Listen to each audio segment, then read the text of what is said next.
कि ये UGC NET examination आखिर होता क्या है, इसके क्या फायदे हैं, इसकी क्या एलिजिबिलिटी क्राइटेरिया है, इसके लिए कौन कौन एलिजिबल है, इसका एग्जाम पैटर्न कैसा होता है, सिलेबस क्या होता है, कट ऑफ क्या जाता है, हर एक चीज आपको इस छोटी सी वीडियो में बताने वाला हूं। और अगर आपके पास जेआरएफ का अवार्ड लेटर है, आपने जेआरएफ क्रैक किया है, तो आप प्रत्येक महीने 40,000 रुपए की स्कॉलरशिप आपको 5 साल तक सरकार यूजीसी बेसिकली देगी। ठीक है, अब बात आती है नेगेटिव मार्किंग नहीं है। Okay, so that's what we can say a positive point about the UGC NET examination. क्या आपने भी कभी अपने किसी सीनियर से, किसी फ्रेंड से या फिर किसी टीचर से यूजीसी नेट एग्जामिनेशन के बारे में कुछ सुना है, परंतु आपको उस एग्जामिनेशन की पूरी जानकारी नहीं है? तो घबराइए मत, मैं प्रद्युमन त्रिपाठी आज आप सभी को बताने वाला हूं कि ये यूजीसी नेट एग्जामिनेशन आखिर होता क्या है, इसके क्या फायदे हैं, इसकी क्या एलिजिबिलिटी क्राइटेरिया है, इसके लिए कौन कौन एलिजिबल है, इसका एग्जाम पैटर्न कैसा होता है, सिलेबस क्या होता है, कट ऑफ क्या जाता है, हर एक चीज आपको इस छोटी सी वीडियो में बताने वाला हूं। तो चलिए मेरे साथ शुरुआत करते हैं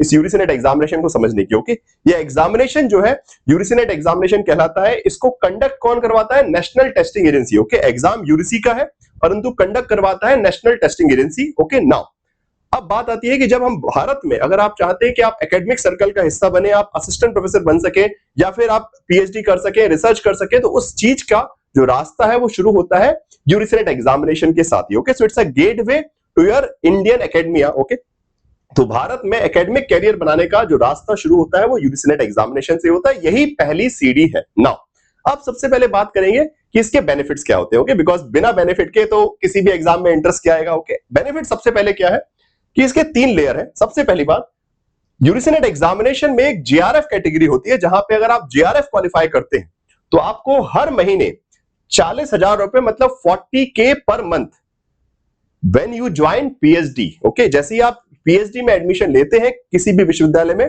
और अगर आपके पास जेआरएफ का अवार्ड लेटर है, आपने जेआरएफ क्रैक किया है, तो आप प्रत्येक महीने 40,000 रुपए की स्कॉलरशिप आपको 5 साल तक सरकार यूजीसी बेसिकली देगी। ठीक है, so this is again a financial independence, very crucial. दूसरी चीज, आप क्वालिफाई कर, अगर आपने नेट क्वालिफाई किया है तो आपको career security. Okay, NET JRF examination है तो नेट जेआरएफ क्वालिफाई किया तो ये भी, और साथ साथ असिस्टेंट प्रोफेसर के लिए भी क्वालिफाइड है, एलिजिबल है। और आप देश भर में कहीं पे भी असिस्टेंट प्रोफेसर की वैकेंसी निकलती है तो आप असिस्टेंट प्रोफेसर बनने के लिए एलिजिबल माने जाएंगे, और आप उस फॉर्म को अप्लाई कर सकते हैं और अपना नसीब अपना आजमा सकते हैं। अपनी मेहनत के बल पे देश भर में कहीं पे भी असिस्टेंट प्रोफेसर बन सकते हैं। और तीसरी चीज, पीएचडी एडमिशन के लिए भी यूजीसी नेट के स्कोर कार्ड के बेसिस पर पीएचडी एडमिशन में दाखिला किया जाता है। अलग अलग विभिन्न यूनिवर्सिटी जो है जो आपका यूजीसी नेट का स्कोर कार्ड है उसके बेस पर, जो कि 1 साल के लिए वैलिड रहता है इस स्कोर कार्ड के लिए, और पीएचडी एडमिशन के लिए इसका उपयोग, और साथ साथ हर यूनिवर्सिटी अपने हिसाब से इंटरव्यू वाइवा वगैरह भी करवाती है साथ में। ठीक है, तो ये 3 तो पहली बात तो बेनिफिट है। ओके, नाउ अब बात करते हैं कि इस एग्जामिनेशन में जो एस्पेक्ट किस तरीके से काम करता है। तो इसमें 3 लेयर ऑफ एलिजिबिलिटीज है, या फिर बोल सकते हैं 3 लेवल ऑफ क्वालिफिकेशंस है। कि अगर आपने जेआरएफ क्वालिफाई किया तो आप असिस्टेंट प्रोफेसर के लिए भी एलिजिबल हो गए, और साथ साथ पीएचडी एडमिशन के लिए एलिजिबल है। ओके, अगर आपने सिर्फ आपका कट मार्क्स कम आए थोड़े से, आपने नेट क्वालिफाई किया, तो आप नेट और पीएचडी दोनों के लिए एलिजिबल है। मतलब आप देश भर में असिस्टेंट प्रोफेसर बनने के लिए और पीएचडी एडमिशन के लिए एलिजिबल, और सबसे कम कट ऑफ जाता है पीएचडी का। ओके, तो सबसे हाईएस्ट कट ऑफ, उससे कम कट ऑफ और उससे कम कट ऑफ। ओके, ना अब बात करते हैं थोड़ा सा इसके एलिजिबिलिटी क्राइटेरिया को लेकर। अगेन जैसे देख सकते हैं यहाँ पे कि जो पीएचडी एडमिशन में भी 70% वेटेज नेट के स्कोर कार्ड को देता है, और 30% वेटेज जो है हर एक यूनिवर्सिटी अपना इंटरव्यू वाइवा करवा के उसके बेस पर पीएचडी में एडमिशन करती है। बाकी असिस्टेंट प्रोफेसर के लिए तो आप एलिजिबल हैं ही देश भर में, और जेआरएफ अलग हो गया आपका, जो जेआरएफ बाद में काम आता है। ओके, ये जेआरएफ क्वालिफाई करना मतलब जैसे आप पीएचडी में एडमिशन ले लेंगे उसके बाद आपको स्कॉलरशिप। ओके, तो ये आपको स्कॉलरशिप दिलवाता है, ये आपको असिस्टेंट प्रोफेसर के लिए एलिजिबल बनाता है, और ये आपको पीएचडी एडमिशन में हेल्प करता है। ओके, 3 एस्पेक्ट हो गए। नाउ अब आगे चलते हैं जरा, इसकी एलिजिबिलिटी क्या है, कौन लोग एलिजिबल है। ओके, नाउ सबसे पहली बात आती है एलिजिबिलिटी में, मास्टर्स डिग्री जिसने भी की हो, general category 55%, other categories OBC, SC, ST, PWD, third gender 50%। Simple, MA कर रखा हो आपने किसी विषय से, जो भी आपका विषय हो। इसके अलावा अगर आपने एमए नहीं किया, अगर आपने 4 साल वाला बैचलर्स डिग्री की है या फिर 8 सेमेस्टर प्रोग्राम वाला, तो 75% general category, 70% other categories. Okay, simple qualification, और कोई चीज नहीं चाहिए। आपने एमए कर रखा हो किसी विशेष विषय में, और उसके बेस पर आप अप्लाई कर सकते हैं उसी विषय में नेट जेआरएफ के लिए। ओके, नाउ अब आगे बढ़ते हैं। तीसरी चीज, नेक्स्ट पार्ट आता है कि क्या इसमें कोई एज लिमिट होता है। ओके, बहुत लोगों को, जैसे कि यूपीएससी में तो अटेम्प्ट लिमिट होती है, एज लिमिट होती है, कि क्या यूजीसी नेट एग्जामिनेशन में भी है? तो वैसे कहा जाए तो यूजीसी नेट एग्जामिनेशन में कोई अटेम्प्ट की लिमिट नहीं है, बट एक एज लिमिट उन्होंने डाली है specially in the case of JRF, because JRF क्या है, रिसर्च फेलोशिप है। आप जब पीएचडी में रिसर्च कर रहे होंगे तो उस वक्त में सरकार आपको पैसा देगी, तो वहां पे उन्होंने एक एज लिमिट रखी है। यहाँ फाइनेंशियल बात है, पैसे की बात है, तो इसलिए 30 साल जनरल मेल के लिए और बाकी सब के लिए, okay, general male as well as EWS category, बाकी OBC, SC, ST, PWD, third gender और महिलाओं, इन सभी के लिए 5 साल का एक्स्ट्रा रिलैक्सेशन, मतलब यहाँ पे 35 साल।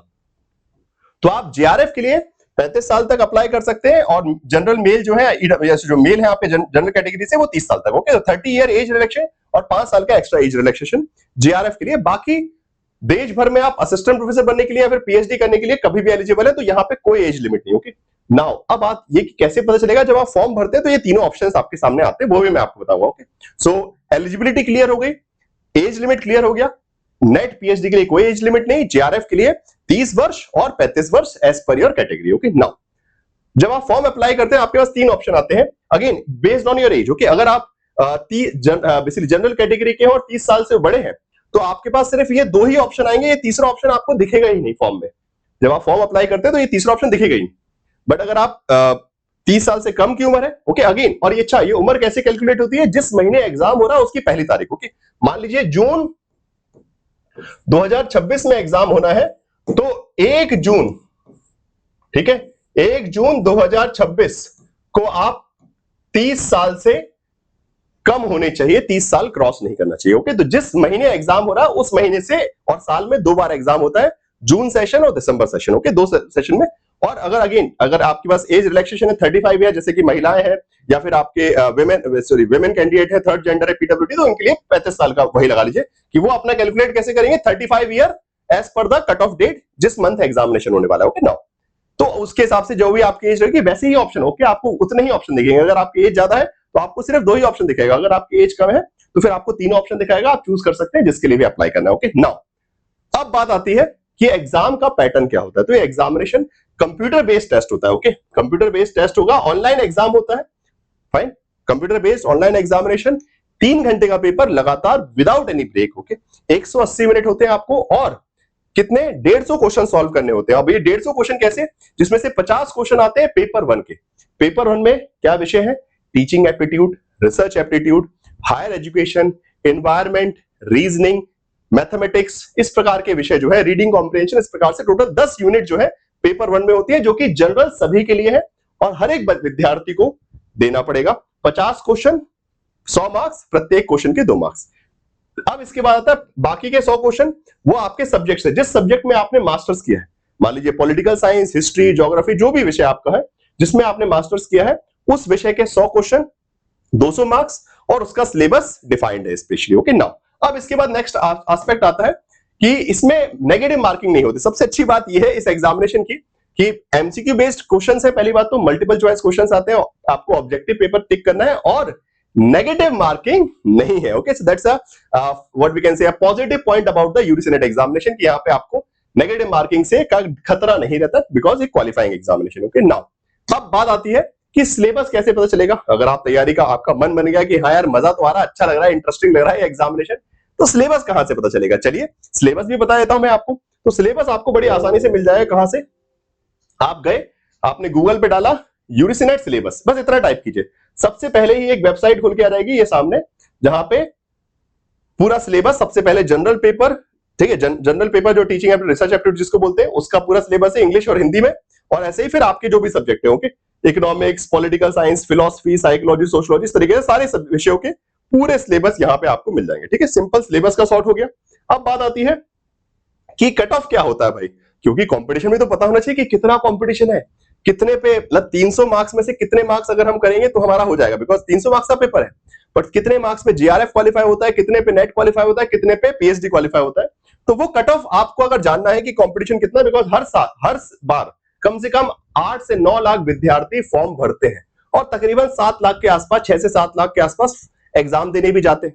तो अब प्रतिस्पर्धा, और साल में 2 बार होता है, ओके, जून सेशन और दिसंबर सेशन, ओके, साल में 2 बार एग्जाम होता है। अब देखिए इसको कट ऑफ को अगर जानना है तो आप अगेन वही कीजिए, यूजीसी नेट एनटीए, हाँ, बिकॉज ये एग्जाम एनटीए करवाता है तो यूजीसी नेट एनटीए, तो जैसे आपको पब्लिक नोटिस वगैरह में कट ऑफ मिल जाएगा, जैसे ये जून 2025 से कट ऑफ है, ठीक है। तो अगर हम इसको क्लिक करेंगे तो यहाँ पे subject wise cut off, okay, हर एक विषय के, इकोनॉमिक्स में जेआरएफ का कितना कट ऑफ गया था, असिस्टेंट प्रोफेसर का और पीएचडी का, ये कट ऑफ है सब्जेक्ट वाइज। इस तरीके से पॉलिटिकल साइंस, ठीक है, फिर उसके बाद फिलॉसफी, साइकोलॉजी, ठीक है, सोशियोलॉजी, हर एक विषय के कैटेगरी वाइज कट ऑफ लिखे हैं कि किसमें कितना कट ऑफ गया था, प्रॉपर डिटेल आपको मिल जाएगी। ठीक है ना, तो अब कट ऑफ हो गया, सिलेबस बता दिया, एग्जाम पैटर्न बता दिया, एलिजिबिलिटी बता दी और एग्जाम के बेनिफिट बता दिए। ओके, नाउ अब बात आती है तैयारी। ठीक है, ये सब तो ठीक है, बट अगर आप चाह रहे हैं कि भाई तैयारी भी करनी है सर, तो तैयारी के बेसिक कुछ स्टेप्स है, फटाफट मैं आपको बताता हूं, बाकी तो आपको धीरे धीरे गाइडेंस मिलता जाएगा। कि अगर आप शुरुआत कर रहे हैं तो हमसे सबसे पहले क्या कीजिए,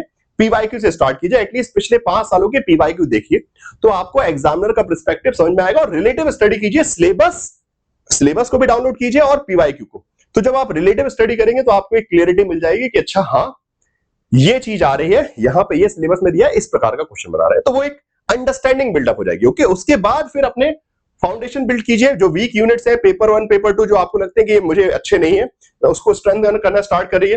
फिर आगे बढ़ते हैं, अगर तो रिसोर्स का डिसिप्लिन होना बहुत जरूरी है, बिकॉज बहुत सारे रिसोर्स अवेलेबल है बट आपका टाइम भी बहुत किल करेंगे। तो अगर आपको सटीक इंफॉर्मेशन है, फाइनाइट रिसोर्स है, तो आपकी प्रिपरेशन बिल्कुल जायज होगी और एक अच्छे स्कोर कार्ड पे आप पहुंच सकते हैं और जल्दी से जल्दी इस एग्जाम को क्रैक कर सकते हैं। बिकॉज बहुत सारे ऐसे लोग हैं, 1 बार 2 बार 3 बार 4 बार 5 बार अटेम्प्ट दे चुके हैं बट क्वालिफाई नहीं हो रहा है। नेट नहीं हुआ तो जेआरएफ नहीं हुआ, पीएचडी हुआ तो नेट नहीं हुआ, जेआरएफ नहीं हुआ, कहीं ना कहीं बीच में फंसे हुए। तो अगर आप चाहते हैं कि आप शुरू करें और जल्दी से जल्दी से एग्जाम को निकालें, तो राइट अप्रोच जरूरी है। बेसिकली ठीक है, रैपिड रिवीजन वगैरह भी करना जरूरी है और साथ साथ एक कंसिस्टेंसी के साथ पढ़ना है, कम से कम मिनिमम 5 घंटे।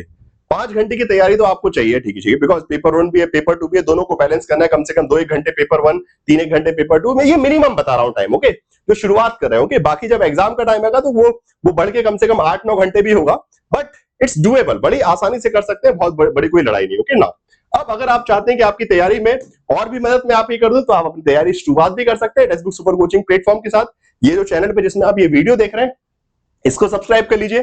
क्लासेस भी होती है यूट्यूब पे अलग अलग सब्जेक्ट्स के अलग अलग वक्त पे, और text book super coaching platform पे प्रॉपर बैचेस भी अवेलेबल है, जहां पे आप टेक्स्ट बुक सुपर कोचिंग की यूरिसिनेट कैटेगरी को ज्वाइन कर सकते हैं। उसमें आपको फाउंडेशन बैचेस मिल जाएंगे, टेस्ट सीरीज मिल जाएगी, प्रैक्टिस क्वेश्चन मिल जाएंगे, मॉक टेस्ट, सब कुछ। ओके, आप एक सिंपल एक एडमिशन, उसमें बूस्टर कोर्स, जैसे अभी स्पेशली जो जून वाले विद्यार्थी हैं। ओके, बाकी ये चैनल भी है टेलीग्राम पे, जिस पर आपको सारी चीजों की अपडेट्स वगैरह मिलती है, तो इस टेलीग्राम ग्रुप को भी जरूर ज्वाइन करें, जिससे अपडेट्स मिलते रहे। और सबसे बड़ी बात, जैसे अभी जो जून वाले विद्यार्थी, अगर मान लीजिए जून 2026 में एग्जाम देना चाह रहे हैं, तो प्रॉपर बैच है जहां पे आपको रिवीजन के में हेल्प कर सकता है। जेआरएफ बूस्टर क्रैश कोर्स फटाफट तैयारी करवा देगा, और साथ साथ फाउंडेशन बैच भी है, जिसमें यूनिट वाइज पूरी रिवीजन कर सकते हैं, जो जो यूनिट वीक लगे, और अपना टेस्ट सीरीज लगा लीजिए, स्टडी नोट्स, प्रैक्टिस क्वेश्चन, ये सारी चीजें आपको टेक्स्ट बुक पे मिल जाएंगी।